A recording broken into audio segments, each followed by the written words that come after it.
gue kelak akan mencari partai yang kalau gue masuk bargaining gue adalah oke, gue pengen masuk, tapi gue pengen bawa rombongan muda-muda yang memang siap juga untuk ngasih policy internal untuk kalian. Jokowi ini pintar sekali untuk kemudian menyimpan aib orang kalau menurut gue.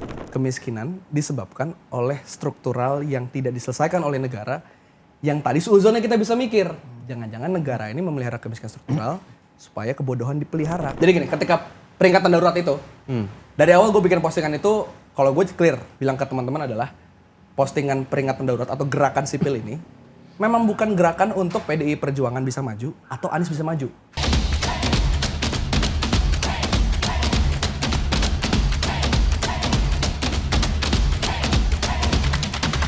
Oke, malam ini kita kedatangan anak muda nih, Gam. Ini pejuang demokrasi. Ya. Cie, Di berat TikToknya banget. dia suka membela demokrasi lah pokoknya. Gua harus belajar ini. Ya. Terima kasih Firdan udah datang. Thank you, Di abang-abang. Retorika Terhormat Show. sekali. Kita terhormat diskusi sekali. santai aja sih sebenarnya. Ini kita Ini dua hostnya kita ngeri berdebat ya dong ini ini dong. Ya, kita akan berdebat namanya. Oh, bukan diskusi ya? Oh enggak bisa aja. Gua debat sama dia. Oh iya, malah ini debat sama ini dia. kan PSI ini. Dulu gue sama dia ketemu Ketemu di Asumsi. di Asumsi. Lu lawanan. Lawan. Ini pendukung Ganjar Jubir tuh, Ganjar. Len. Ini pendukung Jubir Prabowo Gibran. Jadi pemenang. Ini gerbang Lu juga pemenang. Prabowo Gibran. gua nggak peduli. Nyalek doang ini ternyata. Tanya sama dia posting nggak tuh peringatan darurat. Itu dulu Oh, kalau langsung dibuka itu ya? dulu. Sabar dulu sebelum masuk ke pertanyaan gua, lu kasih lu pertanyaan ke tamu dulu, Bro. Oke.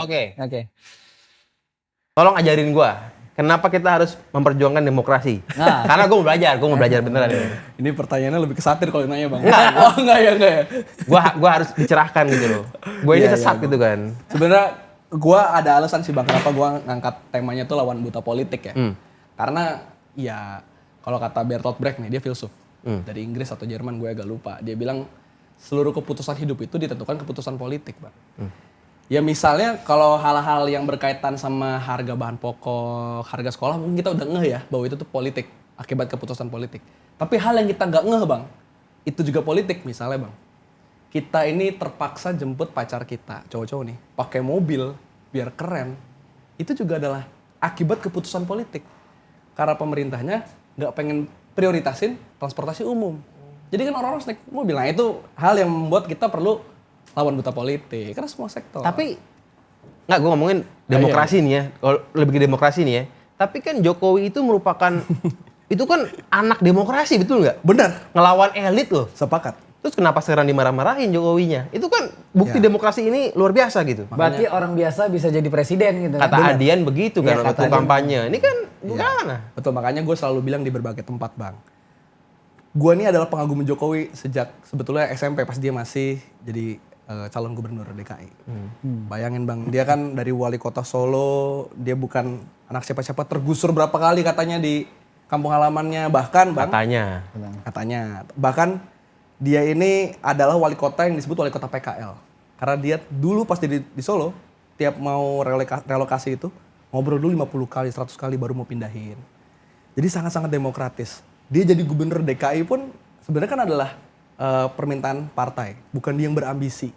Dan dia datang dengan tema, kotak-kotak, datang dengan ke bawah gorong-gorong, bertemu rakyat, baju putih digulung nih, gue ngikutin Jokowi banget nih gitu kan, Bang. Sampai dia jadi capres 2014, tema dia adalah dia nggak punya jejak pelanggaran HAM, akan menemukan wiji tukul, revolusi mental. Jadi sebetulnya Jokowi itu di antara 300 juta rakyat Indonesia adalah orang yang paling menikmati buah reformasi. Jokowi adalah kita. Jokowi adalah kita pada masa New Hope. Tapi sekarang di antara 300 juta rakyat Indonesia, Jokowi adalah orang yang paling merusak demokrasi. Itu yang gue yakini, Bang. Nah kalau gitu solusinya kalaupun dia diganti sama A New Hope lagi kan bakal bukan Betul. itu kan, maksudnya ujungnya gitu loh. True, makanya kemarin, Bang, kan gelombang ketika Anies gak jadi maju itu, Bang. Jadi gini, ketika peringatan darurat itu, dari awal gue bikin postingan itu, kalau gue clear bilang ke teman-teman adalah postingan peringatan darurat atau gerakan sipil ini memang bukan gerakan untuk PDI Perjuangan bisa maju atau Anies bisa maju. Tolong jangan disempitin. Jadi dari awal gue pengen bilang, walaupun ini ntar putusan MK-nya tetap dipakai sama DPR, jangan berharap Anies maju atau PDI bisa maju itu sama dengan pertarungan selesai. Dan faktanya terjadi kan, Bang? PDI-nya nggak ngusung Anies ya kan, Anies yang nggak jadi maju di mana-mana, banyak yang kecewa tuh. Di Twitter, Gua kecewa. di X, iya banyak yang ngerasa, wah nih nabi kita nih nggak jadi maju gitu. Gua orang yang merasa bahwa too much kalau kalian merasa Anies adalah seorang satu-satunya yang bisa menyelamatkan Indonesia. Makanya gue bilang, belajar dari Jokowi, yang kita dulu anggap dia sebagai Satria Piningit bang, anggap dia New Hope, anggap dia adalah tadi pahlawan demokrasi karena dia bisa ngajarin kita merintis karir politik yang baik. Faktanya kan politik nabiisme, idolisme ternyata tidak pernah baik. Nah jadi gue selalu bilang ini bukan tentang Anies, ini tentang perjuangan satu generasi.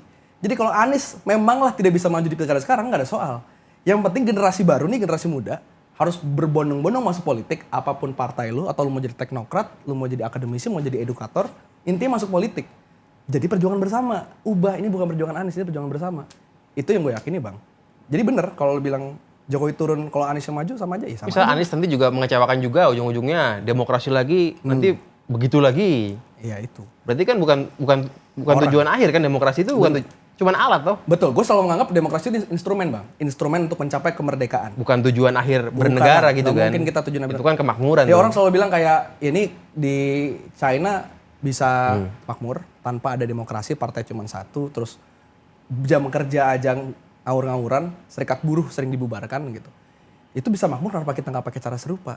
Ya gue bilang, ya jangan lu lihat, jangan demokrasi ada apa enggaknya dong kocak. Itu Finlandia juga demokrasi bisa tetap jalan, Swedia demokrasi tetap jalan. Ini kan berarti tentang leadership aja bang. Leadership dan juga tentang kepemahaman generasinya. Seberapa paham dia sama masalah bangsanya sendiri dan solusinya bangsa ini. Gimana Bel? Gitu. PSI. Gimana PSI? Malah pertanyaan gue, kan lu dulu sangat suka dengan Jokowi gitu kan? Betul. Kenapa lu sekarang nggak suka? Nah, Kan berarti akan ada fenomena ini terus. Ya akan berulang terus Berulang gitu loh. suka, nggak suka, suka, nggak suka. Tapi gue akan Iya, tanya betul, kenapa betul. nggak suka gitu. iya. Ya balik lagi ini kenapa Kenapa nggak sukanya tuh sama satu posisi jabatan presiden dan Jokowi gitu. Nah, oke, Kenapa nggak tidak suka kolektif? Misal tidak suka DPR, karena Ya. DPR punya hak untuk ngatur undang-undang. Kenapa tidak sukanya? Ya, bukan dia doang toh yang kayaknya Iya. Ada Kayaknya dua partai hal. politik juga bermasalah gitu. ada dua hal ya Bro Belmondo. Bahkan gue juga sangat tidak suka PSI dalam hari ini. Oh. Karena Jangan lihat gua gua. adalah- Oh, jangan lihat lo ya. Gua host Tidak suka retorika PSI. show ini ya. Karena PS itu kan kencang awal di generasi Z ini 2016-17 ketika ngomongin pilkada DKI. Kala itu gue nih anak SMA. suka lo awalnya. Suka banget bang. Wah, ini gua nggak bisa bantah karena gua host lanjut. Semua generasi seusia gue pasti dulu ngeliat PS ini top betul. Dia bikin audisi caleg ini seperti audisi biskuat gitu loh bang. Ibaratnya ada jurinya, ada apa. Isu-isu yang diangkat juga isu-isu yang sangat menarik. Politik dinasti. Bahkan yang nyebut adalah sekjen PSI sekarang dan lain sebagainya. Keren lah, keren banget. Tapi kan hari ini, sorry itu saya kalau menurut gue sebaliknya. PSI malah menjadi partai yang sangat-sangat feodal itu sendiri gitu. Dengan narasi Jokowismenya. Ya akhirnya semua begitu kan maksudnya. Nah, poin gue pengen bilang adalah gue pernah suka banget sama Jokowi, gue pernah suka banget sama PSI. Ketika hari ini gue nggak suka banget, justru itu adalah akibat karena gue terlalu cintanya tadi bang. Ini kalau lu suka sama cewek, lu terlalu cinta sama dia, terus cewek ini selingkuh, lu pasti akan sebel banget. Dibanding lu sama cewek kenal, lu nggak suka sama dia, tahu dia selingkuh, ya lu biasa aja. Udah. Oke, sama Jokowinya kenapa nggak suka? Nah oke, sekarang masuk ke Jokowi. Dan tadi kenapa nggak DPR secara kolektif? Jadi yang Jokowi gue lihat ini adalah dia sebagai lembaga kepresidenan. Bukan Jokowi sebagai person. Jujur, gue nggak, kan banyak orang ngungkit narasi Jokowi ini di luar soal kebijakan ya. Adalah misalnya soal Jokowi ini selalu baca buku Doraemon. Nggak pernah mau baca buku-buku politik misalnya. Jokowi ini kok kalau ketemu sama negara lain, dia nggak pernah mau bisa ngomong bahasa Inggris, nggak pernah mau pede gitu loh. Nggak kayak mungkin Prabowo termasuk sekarang gitu. Nah gue tuh jujur cukup agak, itu mah ya udahlah gitu, maksud gue secondary. Yang primernya justru, kenapa gue gak suka sama Jokowi adalah, menurut gue, dengan, balik lagi ya, gue Gen Z kelahiran 2000 nih. Tumbuh besar, itu melihat Jokowi nih. Dari umur 14 tahun dia presiden sampai sekarang gue udah kerja gitu ya. Tumbuh besar ngeliat Jokowi. Dan bagi gue hari ini, kondisi pendidikan kita yang carut marut, ketimpangannya begitu kacau, nepotisme yang telanjang, demokrasi yang semakin rusak, korupsi semakin parah, dan itu ada indikatornya semua ya. Gue ngomong nggak based on subjektivitas gitu. Yang menurut gue di-lead oleh kepemimpinan Joko Widodo. Perkara, ya kenapa nggak salahin DPR ya? Dia perlu disalahkan juga. Makanya kalau kita aksi, kita kan ngomong 25 jigo, DPR bego gitu ibaratnya. Karena harusnya dia yang paling bisa nyetop sama Joko Widodo. Tapi yang lebih parah daripada Joko Widodo adalah kenapa gue nggak sesebel itu sama DPR? Kenapa nggak sesebel itu sama Anwar Usman ya? Siapa ketua MK dulu? Karena damage-nya beda bang, hasil kerusakannya. Mungkin Anwar Usman ini hanya ngerusak satu putusan MK aja kala itu. Dan dia ada konflik of interest. DPR gitu ya. DPR jadinya merusak check and balances-nya. Nah Jokowi nih, dia carut-marut dalam APBN misalnya. Dia membuat partai politik tersandra. Dia tanam orang juga dalam yudikatif. Jadi Jokowi damage-nya bukan hanya untuk eksekutif, tapi legislatif iya, yudikatif iya. Bahkan jajaran kepolisian, jajaran jaksa, dan lain sebagainya. Itu menurut gue Jokowi itu merusak mentalitas generasi. Jadi dicontoh pasti sama generasi gue yang tumbuh 10 tahun sama Jokowi. Tapi yang kadang gue bingung tuh kenapa kita, ini Gen Z ya, kalau gue kan milenial ya. Lo Gen Z kok, kita akuin lo Gen Z. Oke. Kenapa nggak, tadi kan ngomong kan misalnya kemiskinan tuh. Kenapa nggak kita ngomongin kemiskinannya dibanding ngomongin sebatas demokrasinya gitu loh? Ya oke bang. Ya sebenarnya gini, misalnya kita ngomongin soal investasi ya bang. Jadi gue ingat banget tahun 2020. Waktu itu gue masih nge-BEM juga di Unpad. Kita kawal satu isu saat COVID-19, yaitu isu Undang-Undang Cipta Kerja. Omnibus Law Cipta Kerja. Ada 3 hal yang kita tentang dalam hal itu. Pertama adalah undang-undang itu dikebut di masa pandemi yang sedang tidak prioritas, sedang tidak urgent. Dan lebih kacau lagi, dibuat secara diam-diam di dalam hotel. Jadi niat busuknya tercium. Ini undang-undang apa ini? Bukannya fokus ngurusin COVID dan lain sebagainya. Kedua, undang-undang ini, Omnibus Law ini, sebenarnya tidak sesuai dengan tata negara hukum kita hari ini. Makanya kan sama MK dibatalkan. Omnibus Law-nya ya, konsep hukumnya. Yang ketiga adalah pola pikir logikanya Jokowi. Yang memang menginisiasi Cipta Kerja, UU Cipta Kerja. Satunya adalah disebut bahwa investasi ini akan semakin kuat, semakin banyak ketika Undang-Undang Cipta Kerja ini terjadi. Faktanya sampai hari ini enggak. Dan ternyata kalau dikulik lebih jauh, ini kata Bang Faisal Basri almarhum, dia pernah bilang juga dalam satu forum, justru yang Jokowi lupa ketika ngomong investasi itu bukan tentang hanya deregulasinya, tapi tentang di dalam negara itu korupsi yang terjadi minim karena negaranya tidak cawe-cawe dalam menjaga koruptor, demokrasi jalan, transparan, ada check and balances, sehingga pebisnis kalau mau invest ya dia akan dengan tenang. Poin gue ada hal yang sama bang, kemiskinan hari ini kita mau bilang kemiskinan struktural bang. Gue nggak percaya kalau ada orang bilang lu miskin karena lu kurang kerja keras. Bos, gue kadang-kadang baru bangun jam 10 pagi, pulang jam 4 sore. Pemulung dari jam 4 pagi udah bangun bang. Apa karena dipelihara? Ya itu kan kalau itu suzon ya. Tapi menurut gue yang paling pasti adalah bahwa kemiskinan hari ini bukan disebabkan oleh kemalasan orang-orangnya. Kemiskinan disebabkan oleh struktural yang tidak diselesaikan oleh negara. Yang tadi suzonnya kita bisa mikir, jangan-jangan negara ini memelihara kemiskinan struktural supaya kebodohan dipelihara. Kenapa kebodohan dipelihara? Supaya mereka bisa berkuasa terus. Kalau mereka mau bagi-bagi pemilu ya tinggal bagi-bagi bansos, nggak perlu ngomongin gagasan. Suzonnya kita bisa ke arah sana kan bang. Nah itu tuh kalau dengerin Faisal Basri tuh kita pencerahan itu. Ngomonginnya teknis, ekonomi dijelasin. Keren beliau gitu. Nah itu keren itu. Tapi kan beliau ini ngomongnya demokrasi kan? Ya. Semua ada porsinya betul, semua ada porsinya. Tadi gue bilang demokrasi itu jadi ngaruh bang ke kemiskinan dan semua. Ini kalau ini orang hukum tata negara. Nah, lebih ampun ini. Ya mana hukum tata negara. Tapi lu nggak posting peringatan darurat. Masih diungkit lagi. Kenapa bro? Gue posting peringatan darurat. Tapi di Snapgram. Jadi kan bisa 24 jam. 24 jam aja. 24 jam habis. Iya. Takut dimarahin. Enggak juga. Terus lu yang terkait peringatan darurat kalau lu perhatiin ya. Kemarin kan MK itu buat sebelumnya nih, sejauh sebelum itu Pilpres itu dia buat keputusan untuk ambang batas turun. Gitu. Ya. Kan muncul, kenapa tiba-tiba DPR nggak buat aja undang-undang pemilu yang baru? Kayak apa yang dilakukannya sama putusan MK yang nurunin threshold, yang mau buat undang-undang pilkada yang baru. Ini kan berarti kan masalah ada di DPR juga. Ya. Iya kan? Ya. Berarti kan harus DPR juga dikritik, bukan hanya eksekutif maksud gua. Oh iya benar. Makanya kan, nah tapi dalam konteks hari ini ya bro, kalau kita mau terang-terangan gitu.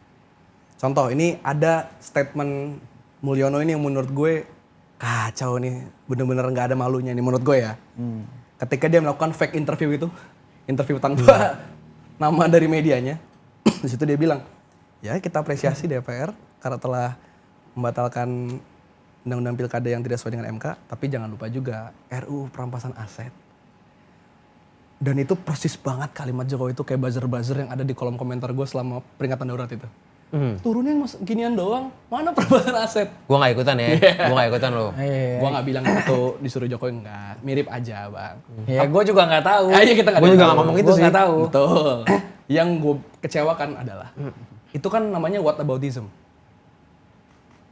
Ya kalau misalnya Jokowi nepotisme, kan sini juga nepotisme. Lah kalau Jokowi misalnya bikin dinasti, lah selama ini juga kan ini juga dinasti. Kenapa kita harus selalu membandingkan hal-hal yang buruk terjadi? Ya kalau memang ada yang buruk terjadi, jangan pernah kita anggap itu sebagai normalisasi gitu. Konteks misalnya perampasan aset, kenapa gue bilang tadi, ini ngaruh sama pertanyaan lo. Kita harus kritik DPR juga dong, bukan hanya kritik eksekutif. Betul, itu sangat betul. Makanya aksi kita kemarin bukan depan istana, aksi kita depan di DPR, Senayan. Gitu. Tapi kenapa hari ini seakan seluruh porsi kesalahan itu jatuh kepada tangannya Joko Widodo adalah karena hari ini secara political power Jokowi itu punya kemampuan bahkan untuk menggerakkan DPR RI. Jadi kalimat Jokowi, ya DPR kalau bisa perampasan aset juga dong. Itu tuh dia berusaha untuk bikin kesan, gue ini pahlawan. Gue selama ini pengen ngesain undang-undang yang bisa memiskinkan koruptor, tapi ketahan sama DPR. Dia pengen bikin propaganda itu. Sorry Pak Jokowi, Anda ini bikin undang-undang KPK lumpuh jadi PNS negara, gol. Anda bikin undang-undang KUHP, di dalamnya ada pasal penghinaan presiden, gol. Anda bikin Omnibus Law Cipta Kerja, yang bikin banyak orang sekarang di PHK, nggak punya kepastian kerja, gol. Termasuk undang-undang IKN, Minerba, gol. Dibuat dalam waktu kurang dari setahun. Kalau Jokowi mau hari ini menggunakan 80% kekuasaan di DPR, buat gerakin perampasan aset, sangat bisa. Kalaupun dia mager, pakai perpu juga sangat bisa. Dengan narasi darurat korupsi, kita perlu ada perampasan aset. Tapi kan kita tahu Jokowi nggak ngesahin itu, nggak effort untuk itu, karena ini mau jadi mainan dia. Untuk bilang bahwa, jangan gue dong salahin dong, DPR juga salah. Jadi hari ini bagi gue porsi kesalahan Jokowi ini, kenapa paling besar? Karena dia sendiri sebenarnya bisa gerakin DPR. Sedangkan DPR belum tentu bisa gerakin Jokowi. Jadi kritik kita ada di sana sebetulnya. Ini kita dukung nih kalau ini narasinya nih. Sabar, gue kepikiran lagi. Gue ingat momen ini loh, Ferdian. Ketika Pak Mahfud minta DPR sahkan RUU perampasan aset, terus Bang Pacul bilang, ini kan Korea izin ke ketum partai. Betul. Bukan dia bilang izin ke Pak Jokowi gitu loh. Iya. Itu gimana tuh? Ya kalau menurut gue kan, ya fair. Nggak, gue cuma mengingat momen itu ya. Iya. Di mana korelasinya gitu. Nah menurut gue hari ini rasanya sudah cukup telanjang kalau kita sadar bahwa ketum-ketum parpol itu tersandra oleh kekuasaan Joko Widodo. Kenapa dia tersandra? Nah ini pertanyaan, gue tuh suka nanya gini bang dalam diri gue ya, atau kalau lagi ngobrol di warung kopi gitu sama teman-teman gitu. Ini aneh ya jadi ketum parpol ya? Kan ketum parpolnya ada 9, misalnya ada lebih dari 9 gitu. Sebenarnya kan bisa dengan gampang mereka janjian ngopi, kayak sebel gak sih diisengin Jokowi mulu? Sebel. Turuninnya kali ya, kita bawa ke sidang MPR. Iya kita makzulin, yuk makzulin. Bisa dengan gampang kan bang? Kalau ketum parpol ngelakuin itu. Tapi hari ini kenapa kita tidak melihat ada ketum parpol yang berani vis a vis dengan Jokowi kecuali Megawati sekarang ya posisinya? Ya menurut gue karena posisinya hari ini Jokowi ini pintar sekali untuk kemudian menyimpan aib orang kalau menurut gue. Jadi even Megawati sendiri menurut gue tersandra, bukan Bu Meganya mungkin. Tapi Hastonya misalnya atau jajarannya yang kita lihat di media seperti itu ya. Tapi hari ini Jokowi ini punya kartu as untuk membuka semua kebobrokan ketum-ketum parpol, kasus korupsinya. Berarti yang lebih salah siapa tuh menurut lo? Seandainya itu benar gitu ya. Nah kalau gue ngutip kata-kata Tempo ya, misal Bocah Charles kalau bikin podcast dia akan bilang gini, ya pejabatnya juga salah sih bikin kasus. Tapi yang lebih salah adalah Jokowi. Kenapa? Karena kau tahu dia ada kasus, kalau lu memang punya integritas ya, lu tahu menteri lu punya kasus atau ketum parpol lu jadi menteri punya kasus. Ya kalau punya integritas, ya udah cek KPK tangkap. Tapi kan hari ini bang, Jokowi ini bukan hanya memainkan kartu as para ketum parpol, yang memang beneran salah gitu ya, asumsikanlah memang beneran salah. Tapi Jokowi melakukan yaitu apa? Dia mendiamkan kejahatan. Misalnya kita anggap korupsi kejahatan, dia mendiamkan kejahatan. Dan kita tahu di mana-mana, misalnya kita ambil contoh nih, nggak apple to apple, tapi secara quotes mirip. Kita ambil contoh case Palestina Israel ya. Kita punya satu pesan kan, kalau lu memilih netral atau diem, dalam situasi kejahatan atau penindasan, lu bergabung ke opresor juga. Lu bergabung ke orang-orang merepresi. Nah hari ini Jokowi bukan hanya mainin kartu as ketum-ketum parpol bang, tapi dia mendiamkan. Oh dia korupsi, biarin. Gak apa-apa. Ntar momennya direse baru. Kan negara dikelola jadinya kayak abang-abangan di kampus bang. Kalau gitu Tapi caranya. kan Jokowi kan juga butuh DPR kan maksudnya gitu kan. Betul. Kan seandainya misalnya semuanya misalnya punya masalah misalnya ya. Ya. Kan nggak mungkin juga semuanya langsung dibabat itu misalnya. Gimana tuh ntar kondisi politiknya gitu? Oh, Seandainya misalnya begitu loh. Iya, tapi kan justru itu bang, ya ini kita perlu membaca sikap-sikap Raja Jawa ini ya. Dia memang pecatur yang handal, entah dianya, entah orang di sekitarnya ya. Tapi bagaimana dia membuat dia tahu nih, ini partai A ini kalau misalnya kita rebut, masalah nggak semuanya bisa diintimidasi nih. Ada orang-orang yang siap melawan. Makanya dia gunakan acara-acara muktamar tandingan misalnya. Kalau kemarin di PDI dibilang ada yang mau mengambil alih partai kita misalnya. Jelas yang paling terang-terangan adalah Golkar. Bagaimana partai yang telah berdiri puluhan tahun, beringin ini, tegak berdiri, pada akhirnya dia akan kalah sama tukang kayu. Ini kita melihat bahwa Golkar partai paling, menurut gue ya bang, partai paling demokratis itu Golkar. Karena dia membuka kesempatan semua orang di situ buat punya faksi. Tetap bisa tumbang di tangan kekuasaan. Itu yang menurut gue hari ini udah toksik banget kepemimpinan hari ini. Tapi apa yang akan terjadi nanti saat lu misalnya one day lu nyalek dan jadi anggota DPR? Dan jadi anggota DPR. Kan ini kan banyak itu ya cerita. Ya. Dia aktivis, dia vokal 98. Betul. Dia masuk, terus vokalnya berkurang misalnya gitu. Ya. Pertama gue percaya kalau gue yang hanya masuk sendirian, udah pasti gue akan sama kayak yang lain. Lu akan diem? Nah pasti karena suara gue pun tidak akan punya makna di forum ya. Kalau ke media mungkin gue bisa keren. Misalnya nih DPR one day pengen golin undang-undang di mana ya apalah yang ngaco gitu ya. Sekolah harganya naik 10 kali lipat misalnya gue ngaco aja. Kalau gue bersuara di forum, di rapat-rapat paripurna misal atau apa, suara gue satu. Pasti kalah. Di keluar gue memang keren. Media hari ini saya udah walk out tadi simbolik. Tapi kan itu demokrasi semu bang. Maksud gue itu oposisi semu. Idealnya kan kita membangun faksi muda. Kita membangun faksi muda lintas partai yang memang dia informal boleh, formal memang, kalau formal udah ada ya mungkin. Tapi informal, faksi muda ini memang jadi lintas partai yang percaya kalau ini ada perjuangannya A nih, ini nggak cukup dibela PDIP. Ini perlu dibela juga oleh PKS, dibela juga oleh Ideal nggak tuh begitu? Dalam kondisi sekarang Tapi nih. ya contoh nih bang, sering ada pertanyaan. Kan sistem kita rusak nih, kita percaya sistem kita belum sempurna lah, ya rusak. Kira-kira perlu orang yang memperbaiki sistem atau sistem bener dulu baru orang-orang jadi bener. Kalau lu percaya mana bang? Kalau gua sih, kalau gua nih domain transportasi nih ya, sistemnya mesti bener dulu, baru orang ikut. Kalau gua tuh, kalau hukum nih, tanya ini nih anak HTN nih, tata negara Kalau gue gimana? kemarin ngobrol sama Bang Ferry Amsari, karena kita membaca bahwa sistemnya udah sakit, dan orang-orang ini juga sakit. Orang sakit nggak mungkin membenarkan sistem yang sakit kan gitu. Jadi sistem dulu. Jadi gue tetap percaya sistem dulu. Ya. Tapi solusinya adalah ketika yudikatif bermasalah, legislatif bermasalah, eksekutif bermasalah, ya udah kita tarik aja dua undang-undang yang penting gitu. Misalnya undang-undang partai politik, parpol, betul. undang-undang pemilu, Ya. ditarik, dikerjakan oleh konvensi tata negara. Jadi dosen hukum tata negara aja yang ngerjain. Ini orang nggak punya kepentingan apa-apa selain ngurusin undang-undang kan? Betul. Gue tanya, apa nggak bisa jadi adat istiadat yang baru nggak? Ya mungkin bisa aja jadi Betul. adat yang baru bagi Apa hukum tata mungkin negara. begitu tiba-tiba dikasih begitu kan nggak mungkin? Nah itu kan bang. Ya kan ditarik, kan dikasih. Siapa yang narik kan itu? Nah itu, Ya, pasti nggak ada yang mau narik juga karena legislatifnya nggak mau diberikan posisi itu bang, maksud gue adalah kenapa hari ini gue coba buka-bukaan aja fair-fairan. Maksudnya menurut gue kalimat turunkan Jokowi itu harusnya udah nggak tabu lagi. Karena yang kita lagi benci itu bukan personnya. Terserah Jokowi mau seperti apa. Yang lagi kita kritik itu kepresidenannya. Tapi kenapa menurut gue itu nggak jadi tabu lagi harusnya untuk dibicarakan. Karena ya tadi itu ide yang sangat ideal tuh. Ini obrolan sama Belmondo sama Uda Ferry ya. Pertanyaannya mungkin nggak? Nah dalam kondisi hari ini bang, akhirnya masyarakat yang frustasi hanya akan mengarah kepada dua hal. 3. Satu, menerima ya udahlah, sama negara kita begini, lu nggak suka pindah negara aja. Kedua, sermon Twitter banget tuh. Kalau suka pindah negara aja bos. nah, kedua adalah yang toksik jadinya adalah meyakini Nabi gitu ya. Kayaknya memang harus Anies ini. Kalau nggak Anies nggak bisa kayak gini nih. Nah itu ada juga yang begitu. Banyak. Kayaknya nggak. Banyak. Betul. Itu, anak-anak kalau- abah ini. Betul. Begitupun dulu di DKI ya, ini kalau nggak Ahok kayak nggak bisa nih. Dan yang ketiga adalah orang-orang yang menurut gue bang lebih well educated, yaitu percaya kayak kita perlu tarung deh di dalam.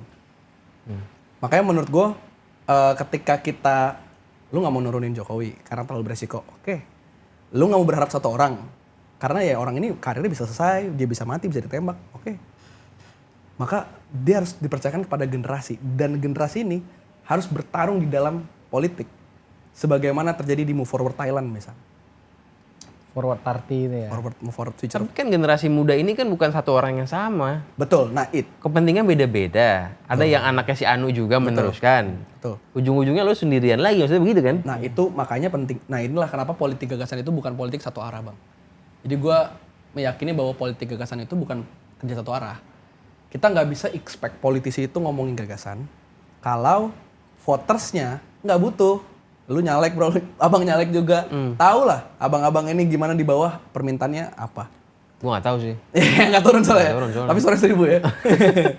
Tapi bang, satu sisi kita nggak bisa expect masyarakat kita juga melek gagasan. Kalau politisi tiap datang langsung nawarin amplop. Jadi mana duluan menurut lu? Mana duluan kan? Mana duluan nih? Betul. Nah dalam konteks hari ini bang, kalau menurut gua adalah dia nggak bisa jadi pertanyaan ayam atau telur. Dia harus jalan parsial. Dengan cara apa? Kalau kita mau ngambil tatanan ideal ya, gue nggak ngomongin ini rasis sulit. Dulu juga kita mau merdeka mungkin kebayangnya founding parents gitu nih, sulit ya merdeka bos gitu. Karena gini bang, dulu zaman kemerdekaan, ketika Soekarno memproklamasikan kemerdekaan, 90% rakyat Indonesia itu buta huruf.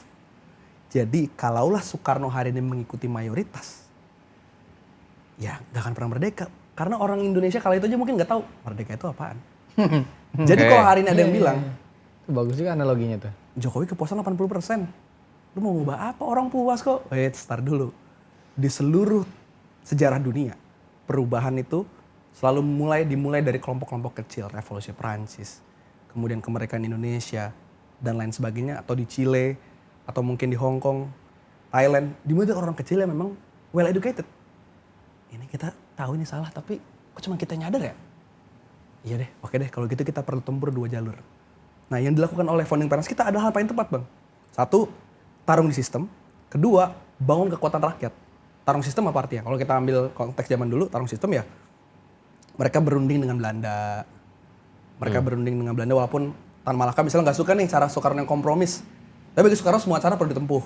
Berunding dengan Belanda, bikin perundingan apa, perjanjian apa. Kekuatan rakyatnya dibangun dengan berbagai partai politik yang lahir. Masyumi, PNI, PKI, PSI. PSI itu ya lanjut. Ya, beda PSI. Bukan lu. Kan gua ya lanjut. Jadi mereka bangun dengan 2 jalan, Bang. Satu masuk ke dalam sistemnya, walaupun tahu ini masih ada Belanda lagi di sini. Iya, rundingan Belanda kan pasti kalah juga maksudnya gitu. Itu. Satu lagi adalah mereka tetap bangun kekuatan rakyat.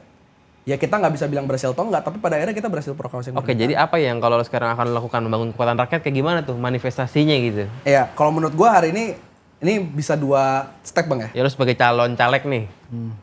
Menurut gua justru kalau sebagai calon caleg gak relevan Bang. Jadi Karena sebagai apa? akhirnya gue punya dapil yang harus diperjuangkan kalau calon caleg. Tapi sebagai warga sipil aja. Nah ini kadang orang lupa Bang. Bahwa warga sipil itu haknya jauh lebih banyak dibanding hak sebagai pejabat negara. Lu bisa baca banyak konferensi tentang hal itu. Warga sipil hak untuk menikah, hak untuk tidak menikah, hak untuk kenyang, hak untuk berpendidikan, hak. Tapi kan akhirnya praktek hari ini kita kebanyakan wajibnya. Wajib iuran tapera, wajib NIK subsidi KRL, wajib kuliah lu wajib apa.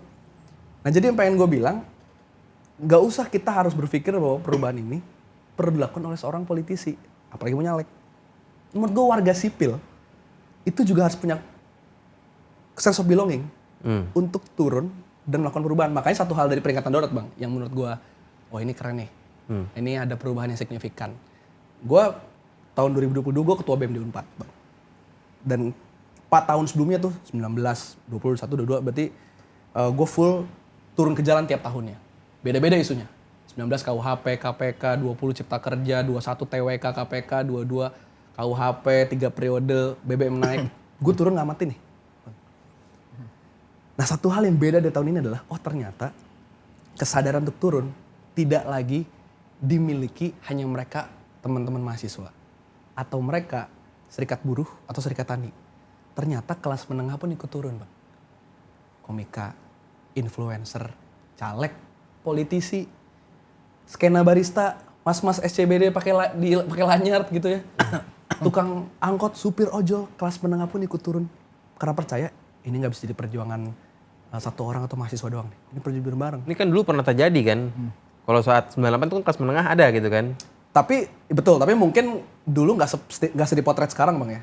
Karena dulu kan masih mahasiswa yang diglorifikasi ya gerakannya. Dan cuman kan di era Pak Jokowi juga apa ya? Ini bukan ini satu variabel lagi gitu. Oke. Kita kan ngomong nggak diapa-apain sama beliau ini dan dia malah bangga. Maksud gua ya bagus, ini bagian dari demokrasi dan hal-hal yang Oke, itu bisa gue lawan. Gimana tuh lu menanggapi itu? Ini lucu banget. Gue setiap bikin video TikTok, ada berbagai argumen yang ini tinggal sebenarnya bisa gue lawan tiap saat tapi aduh gue mager banget. Di antaranya komen yang paling sering muncul adalah, elah bro, lu ngomongin Jokowi orde paling baru. Jokowi otoriter. Ini lu ngomong keras gini, aman-aman aja. Ya gitu Ini Rocky Gerung ngomong, sampai sekarang gak pernah di penjara. Nih yang komen nih berarti nih. Gue nggak main TikTok gua. Jawaban gue sederhana Bang. Lu jangan pernah menyimpulkan demokrasi dari kerja-kerja 1-2 orang. Coba lu lihat data dari Kontras. Berapa banyak masyarakat yang harus meninggal di tangan aparat karena memperjuangkan menolak tambang. 5 mahasiswa dan pelajar saat 2019 meninggal ditembak aparat karena ikut aksi reformasi di korupsi. Berapa banyak yang sekarang di penjara karena dia kemudian memperjuangkan lingkungan. Ada yang 6 bulan, ada yang 2 tahun. Dan berapa banyak tahanan-tahanan politik lainnya yang di penjara karena dia bicara kritis soal negara. Atau nggak usah lebih jauh dari situ. Aksi kemarin deh. Berapa banyak mahasiswa yang akhirnya kupingnya harus kebelah Bang. Matanya di Bandung itu buta. Kepalanya ada yang bocor, teman-teman gue jempol sampai dia mau putus segala macem. Coba lu lihat dong, bahwa demokrasi itu nggak bisa dilihat hanya sekedar omongan Jokowi. Kalau Jokowi bilang, ya itu kan tanya DPR, aman-aman saja, semua boleh bersuara. Bukan berarti, oh boleh, oke, boleh. Ya nggak gitu dong. Kita kan berharap sama aja kayak cinta kalau lagi pacaran. Semua kalimat pasangan kita harus sejalan dengan actionnya apa. Hari ini kalimat Jokowi nggak sejalan dengan actionnya, nggak ada yang sejalan. Dia bilang, ya makanya ada satu buku yang bikin juga adalah peneliti dari Australia, judulnya Man of Contradiction. Coba dibaca teman-teman. Siapa itu? Apa? Bukunya itu siapa? Tentang siapa? Joko Widodo. Perjalanan dia dari awal, bagaimana dia menjadi seorang tukang kayu gitu ya, sampai dia di hari ini, tapi itu dibikin 2020. Jadi itu bukan belum ngomongin soal nepotisme Bang. Masih ngomongin Jokowi yang, wah ini kok Jokowi mulai bersekutunya dengan elit, bersekutu dengan tentara, bersekutu dengan polisi. Bukan bersekutu dengan rakyat yang membawa dia menang di Pilpres, Pilgub, dan Pilwalkot gitu.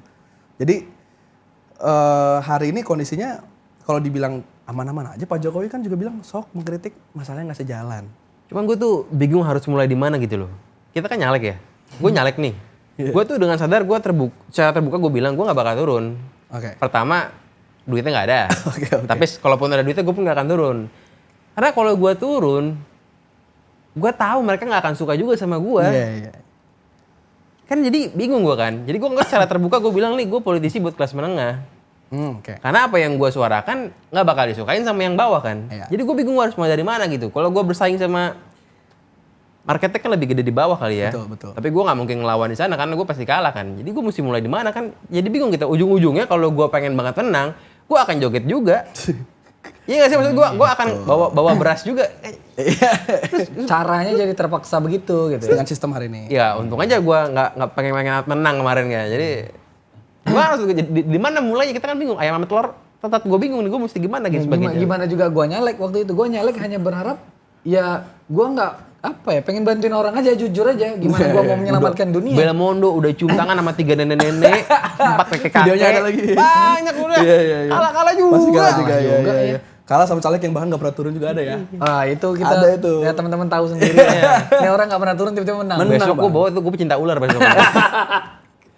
Ya itu sih Bang. Jadi maksud gue, Gue nggak ada kesana. kita hari makan tadi kita dalam frustasi. Kalau kita berharap cepat, ya kita berharap ada contohnya gue lupa di daerah apa ya, negara apa ya, Chile atau Kolombia, gue lupa, di Amerika Selatan lah pokoknya. Mereka Latin ya. Iya Amerika Latin.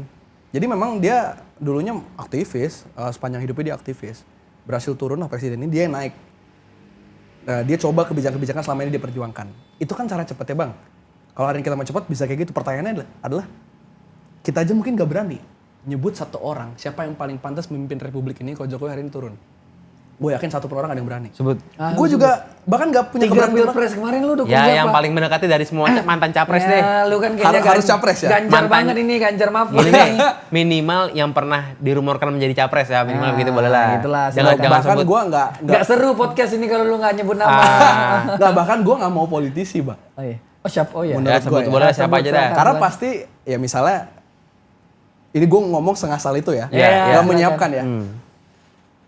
Tapi gue ambil konteks orang. Kita butuh orang bahkan se-ekstrim Najwa Shihab misalnya. Mbak Najwa Shihab. Untuk percaya. Poin gue gini, gue nggak bilang emang Mbak Nana sama Mahfud kompeten mana soal hukum ya, ini profesor misalnya ya. Mbak Nana sama Apa jaminannya Prabowo- Mbak Nana akan begitu Ya, terus? Itu kan poinnya kan. Yang Mbak Nana kompeten mana sama Prabowo, Anies, Ganjar yang mereka udah berkarir di DPR ya, kementerian ya, pernah jadi panglima apa jenderal ya segala macam. Najwa Shihab ya. Yang gue bilang hari ini Bang, saking di titik negara ini tuh udah desperate banget ya. Kita ini, tadi kalau pakai cara ekstrim ya, mau cepet perubahan kan. Kita ini udah butuh orang yang udah bukan lagi sekedar kompeten atau orang nggak tahu sebenarnya kompetensi seperti apa. Tapi yang pentingnya dipercaya sama orang banyak. Barulah dia bangun tim tuh, isinya akademisi lah, menteri-menterinya atau segala macam. Meskipun nggak ada jaminan bahwa dia tidak Nggak ada akan jaminan. berubah gitu. Nggak ada Bisa aja jaminan. berubah kan? Tapi kan itu maksud gue titik paling ekstrim. Karena kalau kita berharap politis lagi, orang kan kayak sama aja nih. Kalau- Kita butuh orang sampai wah ini beda nih. Gitu. Kalau gue ya, satu orang sebut abis ini lu ya. Gua dijebak ini. Kalau gue, Iya ya. Dharma Pongrekun. Kok tawa lo? Soalnya dia ngelawan pemerintah dunia Bang. Gue takut. Itu kita butuh kayak gitu. Lawannya Rothschild kan gimana? Kalau gua Itu penting itu. yang mau gua sebut udah almarhum. Dia sejenis sama Bang Darmakun. Siapa? Sunda Empire. Lord Rangga. Ini serius apa enggak nih? Serius Ini apa aman enggak? semua Iya, jawabannya kan aman ya. ini. Kan kalau gue serius. Yang penting lu udah ngomong Najwa Shihab. Iya. Kalau gua, Itu contoh juga aja. Lu cari aman lu. kalau gua Gimana kalau Kaisang? enggak. Dalam pikiran gua ya, ini pikiran gua. Gua tetap itu pilih kan- politisi. Oke. Gua tetap pilih politisi ya. Karena mental udah teruji dalam politik. Gua dukung Bang Fahri Hamzah. Jadi presiden. Gua ingat betul statementnya tau nggak apa? Korupsi ya. Gua jadi presiden setahun korupsi hilang. Kepo juga kita uji kan. Iya. Bukannya pernah ada juga yang bilang saya jadi presiden banjir hilang. Siapa itu ya? Lupa gue nggak tahu. Nggak tahu ya. Masih menjabat ya. Nggak tahu gue nggak tahu. Kalau gua Bang Fahri ya. Tapi gimana Fahri? Misalnya gue juga suka itu Bang Fahri. Lu dukung dia jadi presiden kan? Kita dukung. Lu dukung nggak? Dukung jualan lobster juga siapa tahu bisa makan. Udang-udang lobster itu kan. Tapi gue penasaran juga nih. Tadi gue menanya lupa. Gimana pendapat lu soal Pak Mahfud nih? Oke. Dulunya sama Pak Jokowi, Ya. terus tiba-tiba begitu dia nyawapres, dia keluar baru dia vokal. Tuh gimana tuh tanggapan lu tuh? Kalau begitu gimana tuh? Justru menurut gue dia tepat dong sebagai seorang. Ini gue masih kayak Jibir Ganjar Mahfud jadi kayak gini. Tapi menurut gue Kebetulan lu Ganjar kan. Iya. Gue nih bingung. Kok nggak dari dulu Pak? Gitu loh. Justru gini, ini aneh. Silahkan lakukan pembelaan Pak. Gua kasih waktu. Kalau emang dan berintegritas dan Kalau tahu ini di salah acara kan gitu. Mungkin ini bulan Januari, abis gue ngebela dibantah apa ini. Udah lewat momennya kan. Menurut gue justru aneh. Ketika lo lagi jadi seorang bawahan seorang presiden. Dan vokal lo itu dikeluarkan di depan media. Bukan di dalam ruang-ruang rapat. Kita nggak pernah tahu ya. Prof Mahfud seberapa keras di ruang-ruang rapat. Menyikapi berbagai isu. Perampasan aset, penyelesaian pelanggaran HAM. Kita nggak pernah tahu. Yang Pak Mahfud cerita kalau di forum rapat dia keras. Cuma misalnya kita nggak pernah punya bukti. Tapi itu yang bener Bang. Kalau dia mau vokal ke Mulyono terang-terangan, ya bener dia harus keluar. Kenapa dia nggak berhenti sejak lama gitu? Ya menurut gue, ya secara pragmatis ya, menurut gue Pak Mahfud juga menyadari kalau gue berhenti sejak dulu, chance gue untuk perubahannya nol. Karena gue rakyat biasa aja. Ketika dia punya tawaran menjadi wapres, yang jelas otoritas lebih tinggi daripada Menko Polhukam, ya itu kan mundur dia akan lebih punya chance untuk perubahan itu. Menurut gue dia ukuran politis juga udah matang. Puas nggak lu? Ya gue denger aja, gue Sama jawabannya tuh. Gue Pak Mahfud gue suka kok. Iya. Karena anak hukum juga. Karena hukum tata negara gue suka. Begitupun dengan sebenarnya kritik untuk Anies juga Bang ya. Ya, tapi sebenarnya mungkin bukan Anies secara langsung, tim sesnya. Kita agak memang resah juga ketika melihat Gubernur DKI ini justru malah beroposisi dengan pemerintahan pusat. Oh itu lu setuju bagian itu soal Enggak, gue gak setuju. soal konsep kita harus sejalan itu harus setuju. Harus jalan. Konteks harus jalan tuh menurut gue gini, nggak harus artinya pemerintah pusat PSNA ya, siap. Kan ada yang namanya otonomi daerah. diatur dalam undang-undang otonomi daerah itu diatur bang. Jadi maksud gue perkara misal Anies tidak setuju tentang PSBB dulu, namanya? Ya lockdown tuh. Ya lockdown dan PSBB lah, gue lupa kan. Anies kan pengen lockdown tuh, satu pengen PSBB atau apa. Ya itu harusnya nggak perlu jadi penampilan di depan media. Yang kesannya rakyat kala itu jadi bingung. Gue ikut polisi yang mana nih? Kan akhirnya ujungnya gue rakyat tertindas. Jadi maksud gue dalam konteks ini adalah Prof Mahfud ngasih kita pelajaran yang bagus. Kalau lu jadi bawahan presiden, vokal lu dalam rapat aja. Gubernur kan bukan bawahan presiden. Iya, secara tidak langsung perpanjangan tangan. Ada garis-garis putusnya. Nah, garis putus lah. Kata Bang Fahri dipilihnya kan masih sama. Iya. masyarakat Jadi ya. maksud gue Ada koordinasi daerah pusat tuh lewat gubernur. Maksudnya kan ditunjuk. Ya, kalau Tapi berarti kan Anies juga nggak bisa dikontrol sama presiden kalau konsep kayak sekarang kan yang dia pilkada gitu kan. ya sebenarnya kepala daerah manapun juga kondisi hari ini dikasih otonomi daerah. Jadi menurut tuh kemarin itu masalah lockdown apa enggak itu Anies lagi show off juga tuh, show off kekuatan menurut lu? pasti kalau itu Anies sedang ingin ini terlepas dari kebijakan baik apa enggak ya. Iya. Karena menurut gue kalau itu kebijakan Sokin gue pro. Jadi gue kritik ini bukan berarti kebijakan nggak pro. Anies. Iya kalau itu. Oh kalau gue pro Jokowi kemarin tuh. Karena waktu itu bagi gue Anies kan kalau nggak salah bang ya mengutamakan kesehatan dulu walaupun kita lumpuh nih ekonominya. Iya nggak sih bang? Kalau Jokowi kan PSBB. Udah jalan aja dua-duanya. Yang mana akhirnya nggak selesai nih. Kalau itu gue sepakat yang dilakukan oleh Anies udah lumpuhin lo ekonomi sebentar aja. Minggu, 2 minggu, 3 minggu abis Tapi itu. harusnya nggak show off menurut lu. Nah menurut gue, ya cuma kan pada akhirnya mereka juga politisi, itu aja sih. Menurut gue, nah inilah, gue selalu bilang ke banyak orang bang. Kalau kita mau berdewasa, mendewasakan diri dalam politik, sadarilah bahwa semua orang yang hari ini kita perjuangkan di kotak suara itu politisi. Termasuk lu nanti. Termasuk gue nanti, jadi jangan pernah berharap sama gue atau orang. Lu akan berubah juga toh. Bisa jadi bang. Konteks Pasti. berubah minimal kompromi deh. Minimal kompromi, dalam politik kan gak mungkin tanpa kompromi bang. Gue akan kompromi kalau gue menang jadi DPRD. Nah itu, artinya maksud gue, jangan pernah. jujur banget lo jadi orang. Nah, maksud gue Jujur banget. gini loh misalnya di parlemen. Ya, Tuh orang mau apa? Ya udahlah. Ya udah bro, gue tutup mata. Gue nggak ikutan. Tapi jatah gue mau kebijakan yang ini nih. Lo kasih juga lah, jangan ganggu juga gitu loh. Kompromi begitu kompromi. ya, oke. Ya itu bang, jadi kita harus percaya sama nilai. Kalau gue akan bela terus sih Bila apa? kebaikan rakyat. Ini mau nyalek ini, Paten mau nyalek. Paten ya. Paten ya. Mau nyalek ini. Nggak ada, gue nggak nyalek, gue nggak ikut pilkada. Iya, oke. Kalau cagup nih yang duduk, calon wakotnya baru lu tanyain. Oke. Tapi lu orang Jakarta kan? Gua lahir di Serang, besar di Tangerang. KTP? Tangerang. Oh, Tangerang. Valdo Maldini? Kabupaten Tangerang. Bukan berarti. Hampir memilih. Oh bukan Marcel. Gue nggak tahu kalau Marcel siapa ya. Oh, gubernur. Pilih siapa lu? Gubernur mana? Tangerang. Oh, Banten. Muka-mukanya sih gayanya kayak Oh, nah, tapi ini menarik soal Gubernur Banten. pilih dulu yang mana? Andra Sony atau Airin? Gua harus bilang, gua belum menentukan jawaban. Oh, belum menentukan jawaban. Iya, Tapi jago gue pengen ini. Jago, pemain ini. Gue pengen bilang, Bang. Gubernur Banten hari ini adalah representasi politik Indonesia. Gubernur Banten. Pilgub Banten hari ini adalah representasi politik Indonesia. Kenapa? Kan sekarang Pilgub Banten tuh diisi hanya 2 paslon. Yes. Paslon A dan B gitu ya. Satu belum ada nomor sih, tapi A dan B gitu. Sebut aja nama Andra Ya Sony. Airin dan Andra Sony. Iya. Seringkali masyarakat dihadapkan pada pilihan seperti itu. Apakah seperti itu? Airin adalah orang yang mungkin mewakili dinasti dibanding Andra Sony. Dengan keluarganya, Ratu Atut sampai turun gunung untuk Airin. Ini gue gak ngomongin kebijakan ya, gue ngomongin soal track record atau portfolio. Yes. Dia adalah orang yang mewakili dinasti. Walaupun di dalam partainya, ada partai yang hari ini so-called oposisi, PDIP. Rakyat bingung, aduh dinasti, Airin lagi. Set, masuk pilihan kedua, Andra Sony. Andra Sony ini Korea bang. Andra Sony dulu sales, marketing, apa sampai dia jadi ketua DPRD Banten. Betul, keren secara track record. Tapi suka gak suka, hari ini, koalisi yang membersamai Andra Sony itu Kim Plus. Yang Kim Plus dalam konteks demokrasi hari ini dianggap nantinya akan banyak dan sering kali berkompromi terhadap rusaknya demokrasi lah. Katakanlah kayak gitu bang ya. Jadi di Airin yang dianggap lebih bermasalah adalah terah keluarganya. Di Andra Sony yang lebih dianggap bermasalah adalah terah koalisi atau partainya misalnya. Kalau wakil gimana? Nah wakilnya Airin ini wakilnya balik lagi adalah yang lebih merakyat. Ini ketua DPW-nya PDI. Andersoni? Dinasti. Wakilnya. Gua mau ngomong gak enak itu. Jadi poin aja gua. Kita tahu itu, cuman kita nunggu statement dari lu. Lanjut.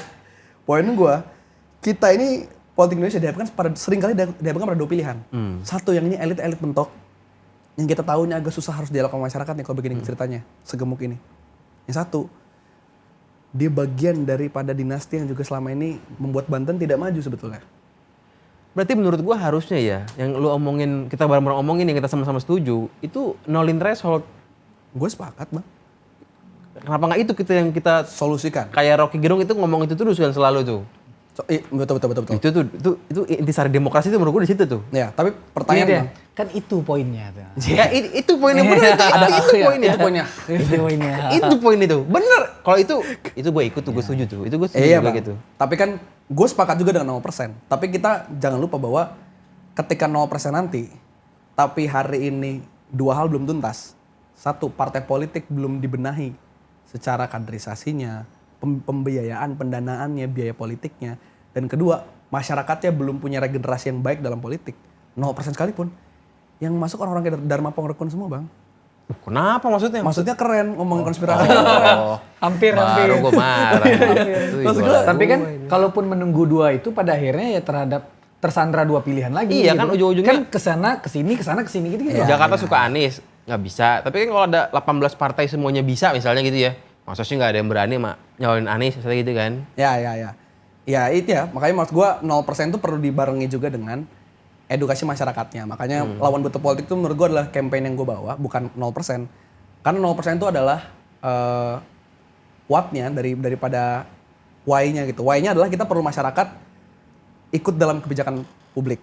How-nya adalah melawan buta politik. Satu, what-nya apa nih? Ya 0% untuk membuka ruang itu. Nanti lu saat lu nyalek nih, misalnya nyalek ya, lu bawa beras juga kan? Bawa kalender juga Dengan sistem kan? hari ini pastilah.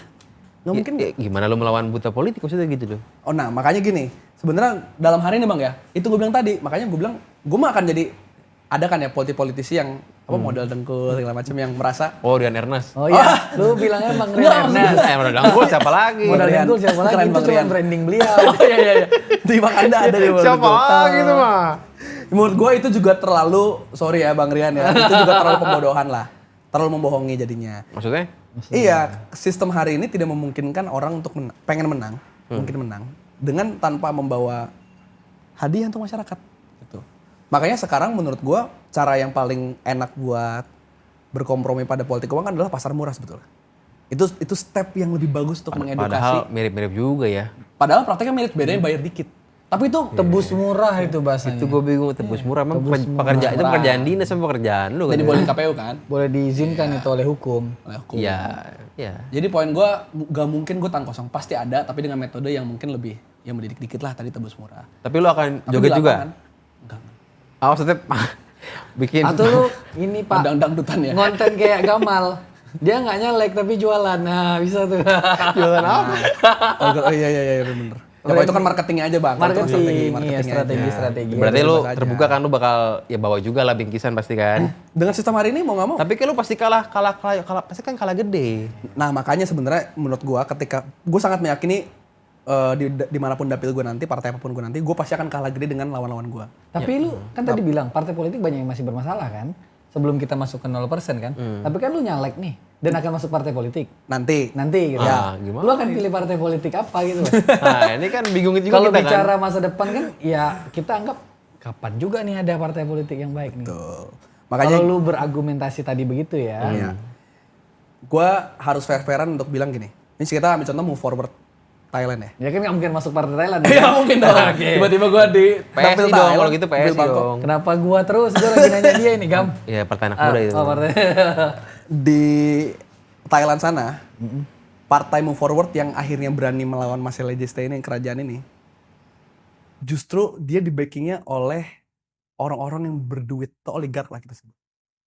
Jadi even partai seprogresif Move Forward Thailand, dia bukan lahir dari gerakan akar rumput Urunan bukan ya. Jadi nggak segampang urunan harus jadi partai.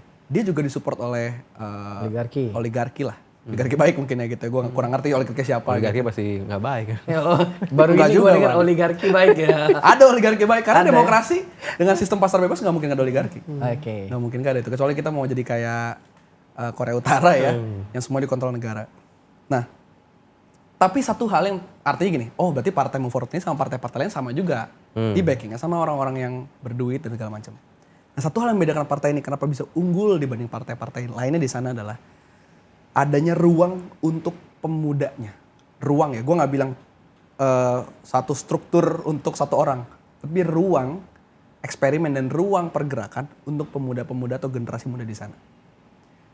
Nah, gue tau banget nih, gue sempet bang bikin Zoom meeting sama aktivis Thailand. Dulu pas gue nge-BEM. Dia yang salah satu yang ikut dalam gerakan umbrella juga lah. Payung segala macam. Gue nanya gimana sih di sana kalian kalau misalnya beres nge-BEM masuk ke NPI kah, masuk ekstra, masuk HIPMI apa masuk mana? Oh, enggak. Atau mereka masih milih langsung masuk partai. Tapi partai yang punya ruang. Nah artinya di situ gue belajar, oh gue kelak akan mencari partai yang kalau gue masuk bargaining gue adalah oke, gue pengen masuk, tapi gue pengen bawa rombongan muda-muda yang memang siap juga untuk ngasih policy internal untuk kalian. Jawabannya sesuai dengan keadaan sekarang, hebat nih, bagus nih. Kalau ada, Tapi kan banyak partai, banyak sayap-sayap kepemudaan. Lu tanya, apakah partai-partai sekarang punya ruang untuk anak muda? Semuanya kayak punya ruang. Ini kan pengennya pemuda tapi punya jabatan struktural yang tinggi gitu loh. Oh, anak muda tapi struktural tinggi. Ya kayak PSI aja, ketua umum muda. Ada lagi kok PSI Perindo misalnya. Nah, itu bisa juga tuh. Gelora nggak Gelora bang? Gelora. Gelora gue nggak tahu deh. Oh, iya. Tapi menurut gue partai kayak gitu yang menurut gue akan dibutuhkan karena perjuangan lagi-lagi perjuangan generasi bang. Kalau gue pengen sekedar menang sebagai individu bang ya, misalnya gue dapil Tangerang, oh Tangerang di situ kuat Golkar, PD, Gerindra, udah ya gue pilih antara tiga itu. Kalau mau sekedar menang ya bang. Tapi kalau gue mikirnya adalah gimana ya nasib teman-teman yang sekarang berkomunitas, nasib teman-teman yang sekarang ada di aktivisme BEM atau dia bukan aktivis bahkan dia adalah kelas menengah aja, dia pekerja startup segala macam. Tapi pengen ikut berpolitik gimana ya? Nah itu nasib yang pengen gue pikirkan. Bahkan gue siap sebenarnya bang, nggak harus nyalek sampai kapanpun. Selama gue diberikan amanah untuk mereform partai. Bagi gue ini adalah pekerjaan yang menarik. Itu lebih menarik dibanding nyalek malah ya, menurut Bagi gue gue ya, karena di situ tempat mencetak Karena otonom gitu dulu di situ. itu dan tempat mencetak banyak orang-orang yang bisa. Ya dulu nyalek.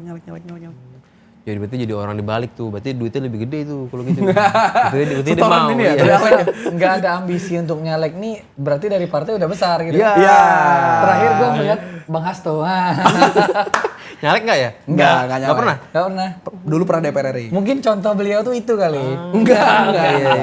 Iya. Kalau caleg-caleg muda nih, siapa yang paling menurut lo paling mantep tuh? Belmondo satu. Astaga. Enggak, di luar yang ada di sini lah. Udahlah gua sama Gamal caleg gagal. Siapa yang paling wonderkid? Gagal pun nggak apa-apa. Wonderkid ya. Yang paling hot prospect gitu loh. Gue ngelihatnya di DKI aja kali bang ya. Gue takutnya Boleh, teman-teman boleh. wilayah lain nggak kesebut ya. Boleh. Sorry to say. Gua tahu nih. Coba sebut. Ya pasti pertama ada Manik Nah, ya. kan gua tuh temen gua gue ada sendiri. Gua ada duga. Oh, ini Kedua menurut gue ini ada. nepotisme ini. Temennya semua yang dipilih. Sama juga dia.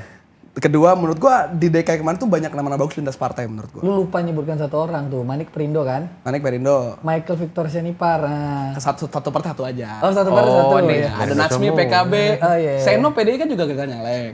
Iya, Surabaya gitu. Tapi kenapa kalah semua yang lo sebut?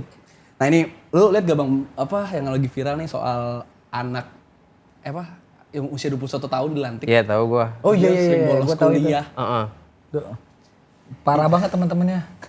Komen, ini anak sering bolos kata astaga. Itu gambaran publik hari ini ketika ngeliat politisi muda menang, dia pasti ya ini anak siapa? Dan benar. Gue boleh coba deh bang, correct me if I'm wrong ya. Gue gak punya data pastinya, tapi 90% mungkin anggota dewan di bawah umur 35 yang menang hari ini. 90% gak mungkin gak punya garis keturunan dengan keluarga politik. Kemarin itu gue lihat data itu di ini loh, di ada kan? kanal inilah.com atau apa gitu Iya. ya.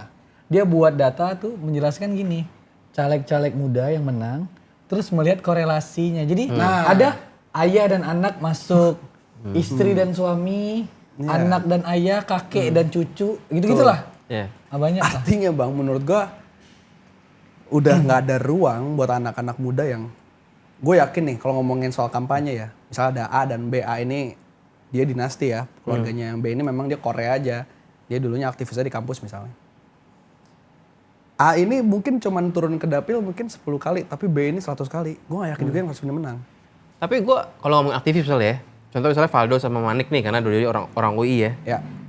Gue liat komennya Valdo banyak hatersnya juga.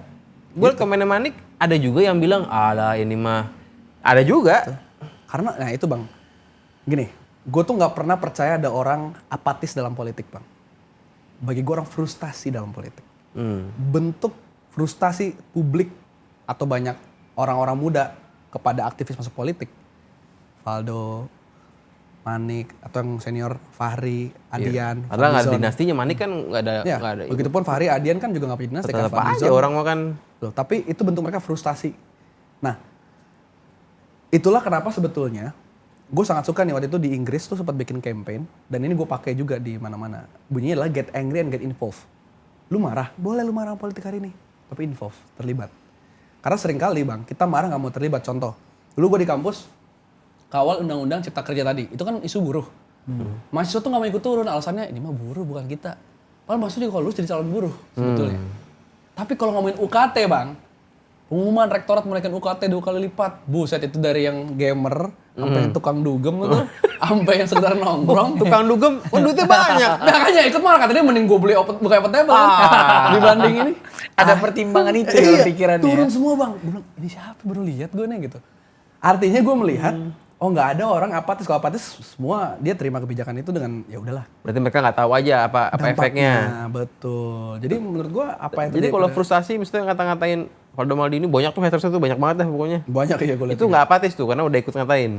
Menurut gue itu udah satu level di atas apatis, itu frustasi. Tapi dia belum involve, baru marah. Angry not involve. Berarti bagusnya kalau misalnya orang marah tuh dia harus ikut serta dalam perjuangan itu gitu ya. Atau menggantikan posisi itu bahkan. Nggak harus menggantikan. Nggak harus menggantikan. Minimal nge-hate lah. Nge-hate lah ya. Nggak minimal dia memperjuangkan nilainya.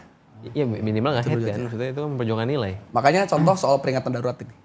Kenapa yang nggak ngeposting ini akan dipertanyakan? Kenapa nggak posting aja? Pertanyaan dulu. Gua kan berjuang di jalur lain. Iya. Gua ada perjuangan gua di jalur yang lebih Ini pertanyaan paling teknokratik. safety ini teman-teman nih.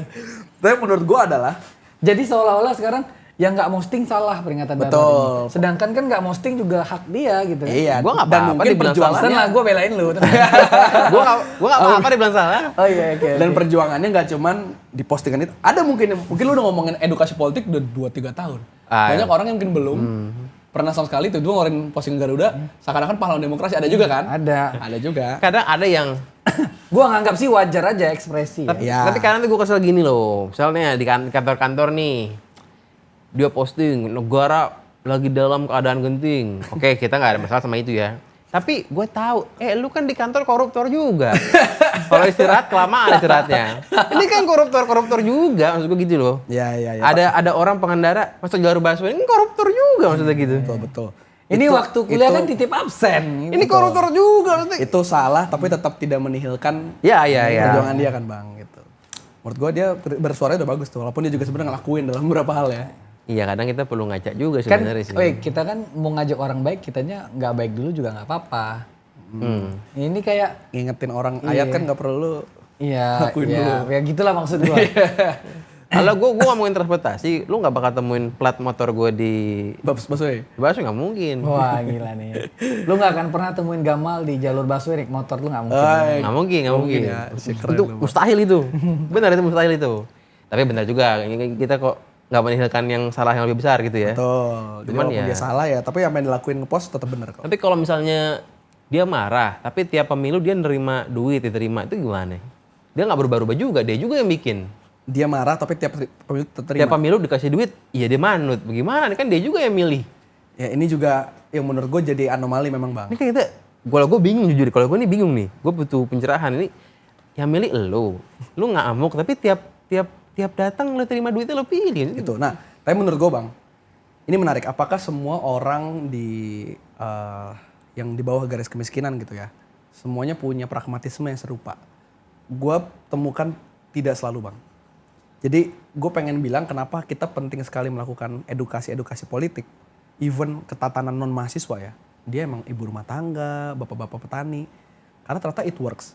Contoh di beberapa daerah ya. Misalnya di Taman Sari deh di Bandung. Ada lagi digusur ya perumahan. Ada lagi di Dago Elos di Bandung. Gue ambil contoh Bandungnya deh karena gue tahu. Itu bang, masyarakat itu tadinya adalah orang-orang yang bahkan ada yang masuk kuliah aja nggak ada itu di keluarga itu. Di berbagai perumahan itu nggak ada yang masuk kuliah tuh.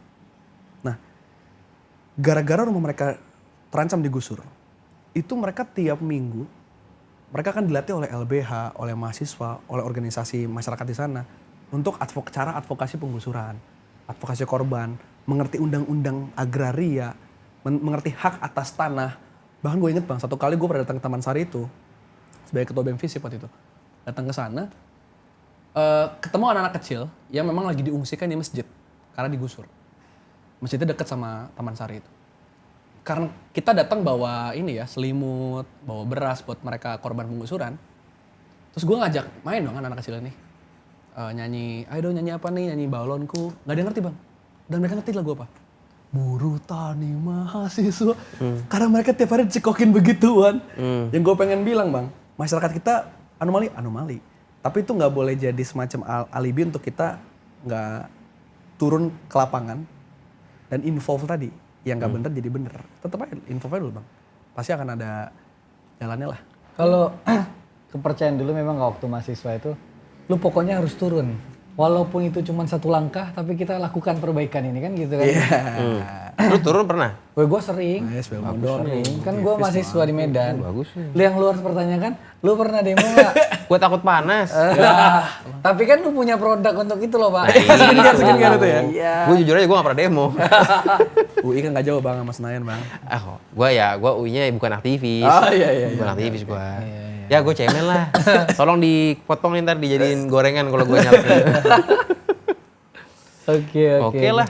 Gue dukung tuh ntar kalau 0% tuh gue dukung tuh. Gue menunggu malah. Karena itu akan memuluskan gue juga nanti kalau gue mau nyalon kan. Gue menunggu Firdian masuk partai mana sih nanti. Depannya. Jangan lu bocorin Pak. Kita ngomongnya di belakang aja tadi. Bang Gamal bikin partai gue masuk. Aduh, duit dari mana gue? Gamal, skincare. Gamal mau masuk kalau Pak Anies Baswedan buat partai. Mau. Spoiler gitu ya. PSI atau Partai Perubahan mau. Oke. Jangan bikin partai. Itu ekstrim banget tuh kalau kiri kanan gitu. Gue ditawarin masuk Golkar aja, gue bilang, jadi apa gue disuruh gak punya duit, apalagi bikin partai gitu kan.